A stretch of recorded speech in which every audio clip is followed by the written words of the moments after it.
தீவனம் ரெடி. நம்மளோட 5வது பேட்ச் பாய்ஸுக்கு செம்மறி பாய்ஸுக்கு தீவனம் ரெடி பண்ணியாச்சு. கொண்டு போய் கொட்ட போகிறோம். ஏய் வெளியனுங்களா, நம்ம 6வது பேட்ச் காலையில் 7 மணிக்கு நம்ம தீவனம் போட்டோம். அதுங்களும் ஒரு வேலை, அதனால் இப்போ தான் எல்லாம் கூட்டி வாரி அள்ளி முடித்தோம். இதில் பார்த்தீங்கன்னா எல்லாம் மேய்ச்சல் குட்டி. சில பேர் நல்லா சாப்பிட்றானுங்க, சில பேர் இப்போ தான் அப்படியே சாப்பிட ட்ரைனிங் எடுக்கிறானுங்க.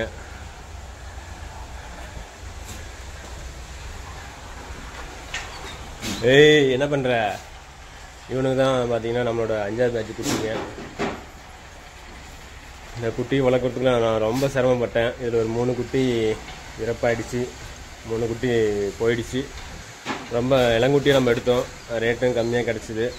அதனால் நம்ம கொஞ்சம் ஆர்வக்குள்ள அவசரப்பட்டு இளங்குட்டி எடுத்ததுனால ஒரு 3 குட்டி இறந்து போச்சு இந்த 5வது பேட்சில். இருந்தாலும் ஓகே, அது ஒரு நமக்கு ஒரு பாடம் தான்.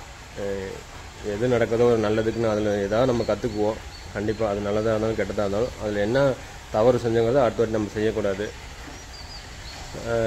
இதில் பார்த்திங்கன்னா இப்போல்லாம் பாய்ஸ்லாம் எல்லாமே நல்லா ரெடி ஆகிட்டாங்க.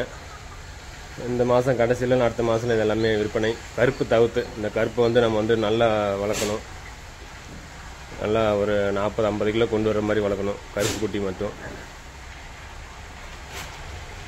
ஃபீடுக்கு ரெடியாக இருக்கானுங்க. போட்டோன்னே கப்புன்னு அடிக்கிறானுங்க. நம்மளாம் அப்படி பிரியாணி பார்த்தா ரொம்ப ஆசையாக விரும்பி சாப்பிடுவோம். அது மாதிரி போட்டோடனே பாருங்கள் என்ன வேகமாக சாப்பிட்றானுன்ட்டு. ஏன்னா நம்ம கொடுக்கக்கூடிய தீவனம் அவ்வளோ தரமாக இருக்கும்.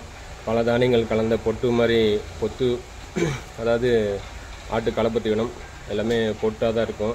மக்காசோளம், பல தானியங்கள், தோரம்பொட்டு, வறுகடலை பொட்டு, புண்ணாக்கு, இது மாதிரி எல்லாம் கலந்து தான் நம்ம போடுறோம். இந்த மாதிரி தீவனமும் இருக்குது.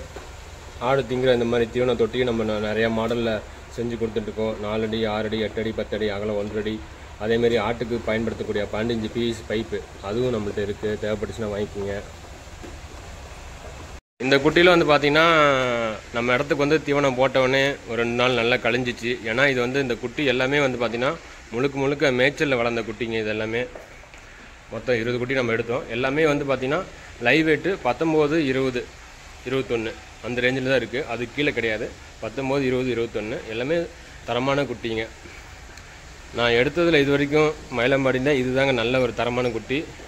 வெயிட் அதிகம். ஏன்னா நம்ம குட்டிக்கோட வெயிட் தகுந்த மாதிரி தான் நம்மளோட ரேட்டும் இருக்கும். எல்லாமே நல்லா சூப்பரான குட்டிங்க. எல்லாமே முழுக்க மேய்ச்சல் இருந்த குட்டி. நம்ம இடத்துக்கு இப்போ தான் வந்து தீவனம் அடர் தீவனம் பழகுது. அப்படின்றப்ப தீவனம் அழகாக கொடுக்கணும். ஏன்னா ஒன்ஸ் அதை வந்து தீவனம் எடுக்கும்போது தீவனம் நல்லா அதிகமாக சாப்பிடும்போது கழிச்சல் வரும். அப்படின்றப்போ ரொம்ப கம்மியாக கொடுக்கணும். ஒரு 20 கிடா இருக்குன்னா அதுக்கு வந்து பார்த்திங்கன்னா ஒரு ஆட்டுக்கு 50லேருந்து 100 கிராம் அதை கணக்கு பண்ணி தான் நம்ம கொடுக்கணும். அப்புறம் அது எப்படி சாப்பிட நம்ம அதுக்கு நம்ம கொஞ்சம் கொஞ்சமாக இன்க்ரீஸ் பண்ணணும்.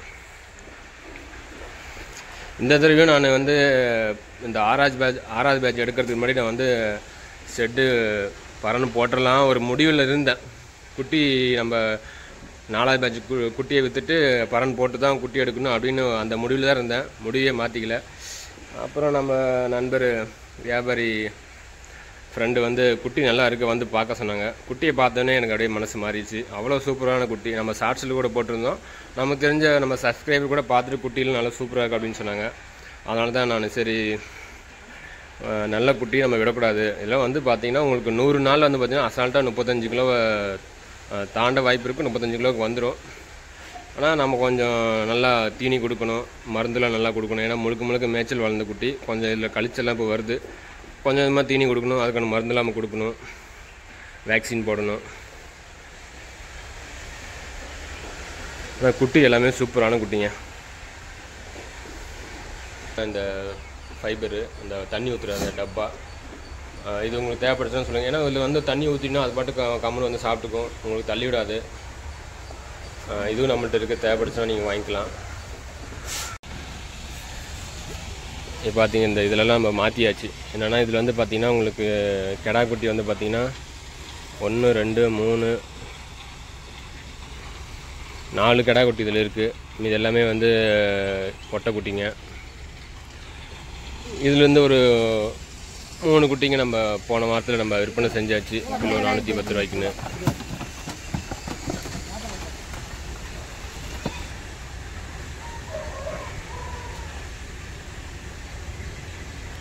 நம்ம கோழி பாய்ஸ்.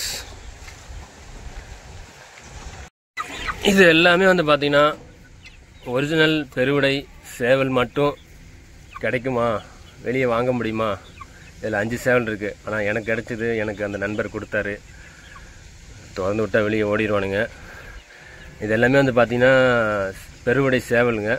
5 சேவல் நம்ம போன வாரம் தான் வாங்கினோம். நமக்கு க்ளோஸ் நண்பர் மூலிமா கிடச்சிது. எந்த பண்ணையிலும் வந்து யாரும் ஒரிஜினல் சேவலை மட்டும் கொடுக்க மாட்டாங்க. ஆனால் நமக்கு கிடச்சிது. இதில் வந்து பார்த்தீங்கன்னா ஒரு கீரி இருக்குது. மொத்தம் 6 எடுத்தங்க. ஒரு வேடை 5 சேவல். ஒன்று வந்து வெளியே இருக்குது, எப்படியோ வெளியே ஓடிந்துருச்சு. இதை நம்ம வந்து கட்டுத்தர போடணும். அது எந்த அளவுக்கு நமக்கு இதில் வந்து எந்த ஒரு அனுபவம் கிடையாது, இருந்தாலும் ஒரு முயற்சி செய்வோன்ட்டு நம்ம வாங்கியிருக்கேன். இதுக்கு நம்ம வந்து இப்போ கோழி தீவனம் கொடுக்குறோம், மக்காசோளம் கொடுக்குறோம், கம்பு கொடுக்குறோம், அதேமாதிரி காஞ்ச கருவாடு, வேஸ்ட்டு கருவாடும் கொடுக்குறோம்.